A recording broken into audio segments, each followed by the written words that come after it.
Welcome to Arusuvai Azhini. நிறைய இன்ட்ரெஸ்டிங்கான cooking videos பார்க்குறதுக்கு மறக்காம இந்த சேனலை சப்ஸ்கிரைப் பண்ணுங்கள். இன்னைக்கு கிரில்டு சாண்ட்விச் எப்படி செய்கிறதுன்னு பார்க்கலாம். இதுக்கு தேவையான பொருட்கள் பிரெட் ஸ்லைஸ், சீஸ் ஸ்லைஸ், அதுக்கப்புறம் ஆனியன், கேப்சிகம் அண்ட் டொமேட்டோ. நான் இதுக்கு சாஸ் எதுவும் ஆட் பண்ண போகிறதில்ல. அதுக்கு பதிலாக அந்த பிரெட் ஃபுல்லாக கவர் ஆகிற அளவுக்கு டொமேட்டோ ஸ்லைஸ் 4 எடுத்து வச்சுருக்கேன். அதுக்கப்புறம் பட்டர், சால்ட், பெப்பர் தேவைப்படும். இப்போ எடுத்து வச்சுருக்க டொமேட்டோ, ஆனியன் அண்ட் கேப்சிகம் இதில் வந்து தேவையான அளவுக்கு பெப்பர் ஆட் பண்ணுறேன்.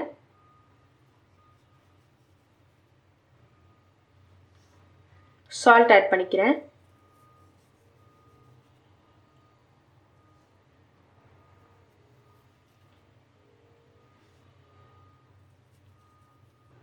இப்போ இது எல்லாத்தையும் நல்லா மிக்ஸ் பண்ணிக்கணும்.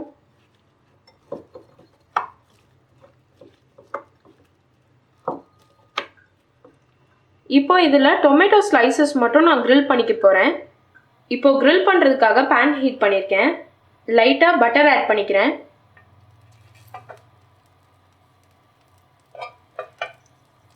நான் யூஸ் பண்ணுற பட்டரில் சால்ட் இல்லை. இன்கேஸ் நீங்கள் யூஸ் பண்ணுற பட்டரில் சால்ட் இருந்ததுன்னா அதுக்கேற்ற மாதிரி சால்ட் அட்ஜஸ்ட் பண்ணிக்கோங்க.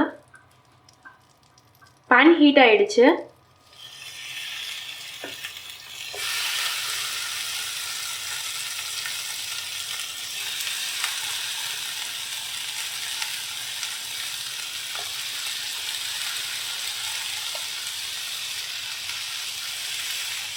இப்போ ரெண்டு சைடுமே 2 to 3 minutes வந்து கிரில் பண்ணணும்.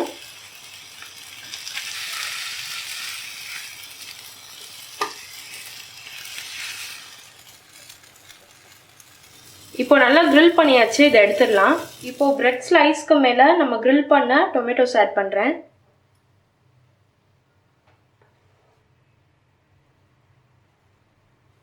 கேப்சிகம், அப்புறம் ஆனியன். இதுக்கு மேலே சீஸ் ஸ்லைஸ் ஆட் பண்ணுறேன்.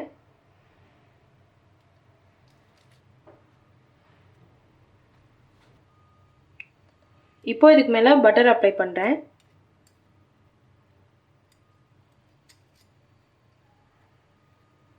நான் யூஸ் பண்ணியிருக்க சீஸ் அண்ட் பட்டர் ரெண்டுமே வந்து லோ ஃபேட் தான் யூஸ் பண்ணியிருக்கேன். இப்போ பேன் திருப்பி ஹீட் பண்ணியிருக்கேன். ஒரு சைடு தான் பட்டர் அப்ளை பண்ணியிருக்கேன். இப்போ நெக்ஸ்ட் சைடும் பட்டர் அப்ளை பண்ணுறேன்.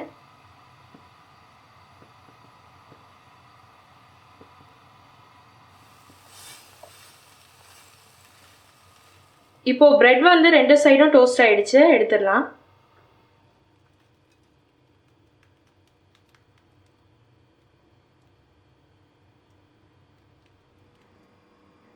ரொம்பவே ஈஸியான கிரில்டு டொமேட்டோ சாண்ட்விச் ரெடி ஆகிடுச்சு. இந்த ரெசிபி ட்ரை பண்ணிவிட்டு எப்படி இருந்ததுன்னு மறக்காமல் கமெண்ட் பாக்ஸில் கமெண்ட் பண்ணுங்கள்.